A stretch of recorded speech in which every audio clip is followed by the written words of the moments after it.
એમ કે ભાવનગર યુનિવર્સિટીમાં લો ઓફિસરની એક નવી તક આવી છે. ચાલો એના વિશે વિગતવાર જાણીએ. આ તક ગુજરાતની મહારાજા કૃષ્ણકુમારસિંહજી ભાવનગર યુનિવર્સિટી તરફથી છે. યુનિવર્સિટીએ લો ઓફિસર માટે નવી કોન્ટ્રાક્ટ બેઝડ પોઝિશનની જાહેરાત કરી છે. અને હા, આ પોસ્ટ માટે ફક્ત એક જ વેકેન્સી છે. તો આ પોસ્ટ માટે શું લાયકાત જોઈએ?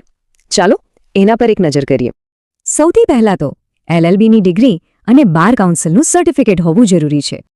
હવે વાત કરીએ પગાર અને કોન્ટ્રાક્ટની વિગતોની. કોઈ પણ જોબમાં સૌથી પહેલો સવાલ એ જ હોય, પગાર કેટલો મળશે? આ પોસ્ટ માટે ફિક્સ માસિક પગાર છે 20,000 રૂપિયા. એક વાત ખાસ ધ્યાનમાં રાખવા જેવી છે, આ ફિક્સ પગાર છે, કોઈ બીજા ભથ્થાંગ નહીં મળે.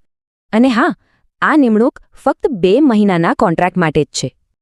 જેમને પણ રસ હોય તેમને સીધા વોક-ઇન ઇન્ટરવ્યૂમાં જ જવાનું છે. ચાલો આખી પ્રોસેસ સમજીએ. અરજી કરવાની પ્રોસેસ એકદમ સિમ્પલ છે, જેમાં 4 મુખ્ય સ્ટેપ્સ છે. તો તારીખ અને સમય નોંધી લેજો. 21 ફેબ્રુઆરી સાંજે 4 વાગ્યે યુનિવર્સિટી ઓફિસ પહોંચવાનું છે. ઇન્ટરવ્યૂમાં જતા પહેલા નોકરીની કેટલીક મુખ્ય શરતો જાણવી ખૂબ જ જરૂરી છે. નાણાકીય શરતોમાં પહેલા મહિનાના પગારની 50% ડિપોઝિટ આપવાની રહેશે, જે પાછી મળી જશે.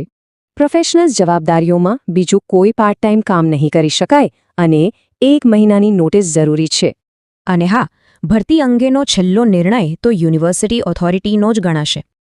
આ ટૂંકા ગાળાનો અનુભવ કાનૂની કારકિર્દી માટે એક સારું પગલું સાબિત થઈ શકે છે.